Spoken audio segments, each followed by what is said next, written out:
The Mystery of the Lost House. Part 1. The House in the Woods. It all started on a gloomy autumn afternoon in the small American town of Chesterfield. 3 friends, Martha, Josh, and Allison, were wandering through the woods, bored and looking for an adventure. That's when they stumbled upon it. An abandoned house, hidden deep in the trees. Its windows were shattered, its roof sagging, and vines curled around the walls like skeletal fingers. Yet, somehow, it seemed alive. "Let's check it out," Josh said, half joking but already stepping toward the door. Inside, the air was ice cold. Dust hung thick in the beams of sunlight breaking through the broken windows. Strange symbols were scratched into the floor, and old rotting toys lay scattered around. "It feels wrong in here," Allison whispered, hugging her jacket tighter. Suddenly, they heard a faint giggle, a child's laugh echoing through the empty halls. "Did you hear that?" Martha gasped. Josh tried to brush it off. Probably just the wind. But deep down, all 3 felt it. Something was watching them. They explored the crumbling rooms, their footsteps loud on the creaking floors. In the basement, they found a wall that didn't look like the others, newer, as if it had been built to hide something. Just as Josh touched it, a sudden force, cold and powerful, pushed them back. Without thinking, they ran.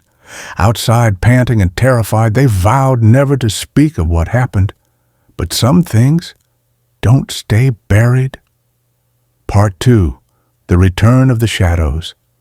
Martha froze when she saw the dark shadow in the mirror that night. She spun around, but no one was there. Her heart pounding, she tried to calm herself. Maybe I'm just tired or dreaming. But that night, she dreamed of the house again.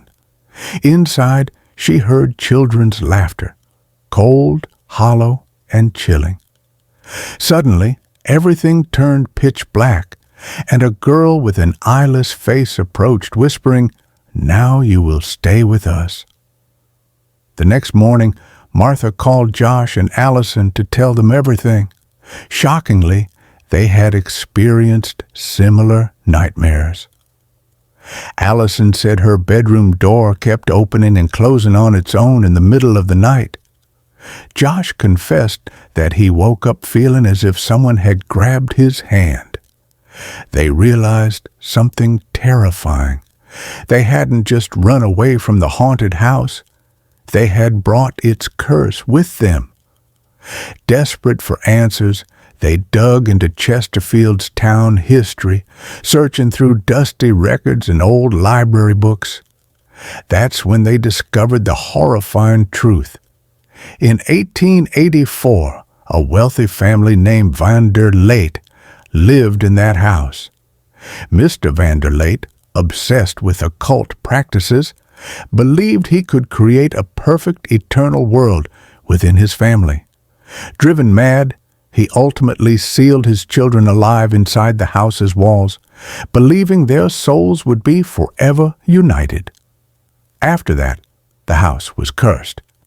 Anyone who entered became trapped, slowly drawn into its eternal darkness. The 3 friends realized that unless they broke the curse, they would soon join the lost souls themselves. There was only one way. They had to return to the house and free the children's trapped spirits. Time was running out. At 11 p.m., they set out once more, this time armed with salt and candles, traditional protections against evil. The forest felt different now. The cold was unnatural, the trees twisted and looming. Whispers floated through the air. Suddenly, the house appeared, standing there like it had always been, darker and more decayed than before. They stepped inside. The basement awaited them. Everything was as they had left it, rotting toys, eyeless portraits. Martha felt a cold draft coming from one section of the wall. Josh carrying a heavy hammer, began smashing at the stones. Strange sounds came from within the wall, like children crying. Finally, the wall cracked open, revealing tiny skeletal hands reaching out. Martha quickly lit the candles and circled the broken wall with salt. The room shook violently. Black, shadowy figures shrieked and spiraled upward, dissolving into the night. Then, silence. A soft voice whispered, "Thank you." The friends fled the house. Behind them, the old building crumbled into smoke and vanished. They left town the very next day. They never returned.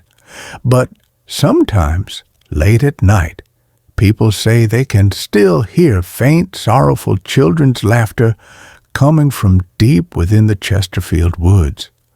Because once a door to darkness is opened, it can never be completely closed.